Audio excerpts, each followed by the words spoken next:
back to a special 10th anniversary edition of Hannity and Combs live from the Arizona State Fair in Phoenix, Arizona. Dennis Miller, nice enough to come by and join us there. Sean. This is a good idea, having these things live in the middle of fairs. Maybe next time we can set pins at a bowling alley. Yeah, we're taking it to a bowling alley, and we're trying to go for as much noise as possible when we do the show.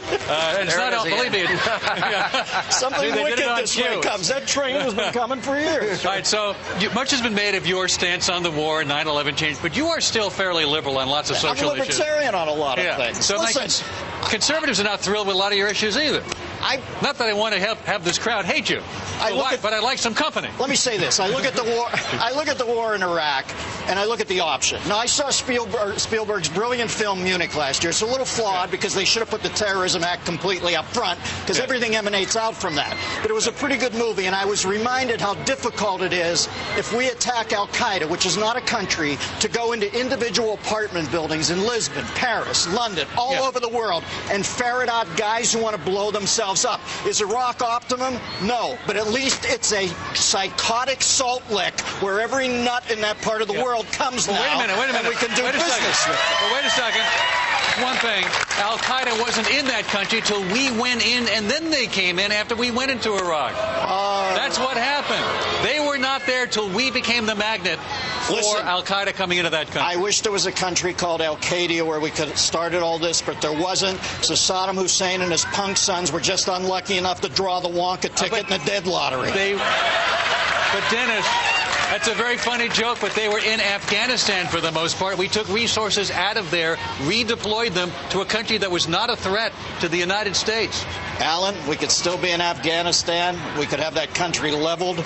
There could be nothing left. We'd still have to fight this war somewhere else. And Al Qaeda has resurged all over the world. There's more global terror. The Taliban has kind of like I said, Alan, if you think this is good for recruitment, leave Iraq tomorrow. I guarantee you, if they see the great Satan can be beaten, they'll be lining up to sign up for it the next day in droves. Dennis, what you It is a war that is on for the rest of our lives, possibly.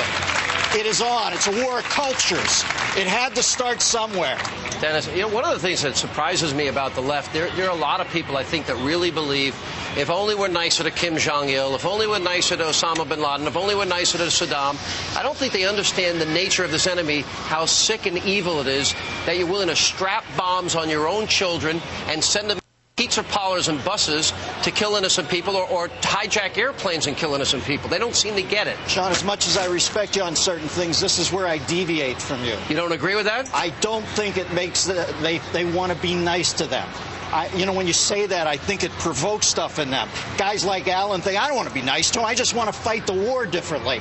It's confusing right now. I don't think it's that confusing. What's so confusing? Explain this. What's so confusing about understanding that an ideology says there are virgins in heaven when you strap bombs on your kids? I was commenting more on your language. I think it's incendiary sometimes. Listen, I understand the plight of these guys over here, hearing you think if we're just nicer to them. I don't think they want to do that. I think they're as puzzled as we are. Wait a minute. Here are their actions, though. They go against the Patriot Act. They don't want to build a border fence to stop them from coming in. They don't want to listen to enemy intercepts when they come in. And then they want to confer rights to enemy combatants on the battlefield. Some of the more strident members do, Sean, but there's a great middle out there that doesn't want to do that. But who are their leaders? Ted Kennedy? Ted Kennedy, who said Bush started the war for political gain. John Kerry, who says that our troops are terrorizing women and children in the dark of night. By the way, we got to do a little thing. We got a break. I'm not worried about the turkey leg. Go ahead. We got to also, by the way, we want to intercept with warrants. We got something for you. This is for Dennis. Where are they? No, they're over here. They're coming this way. There we go. There we go.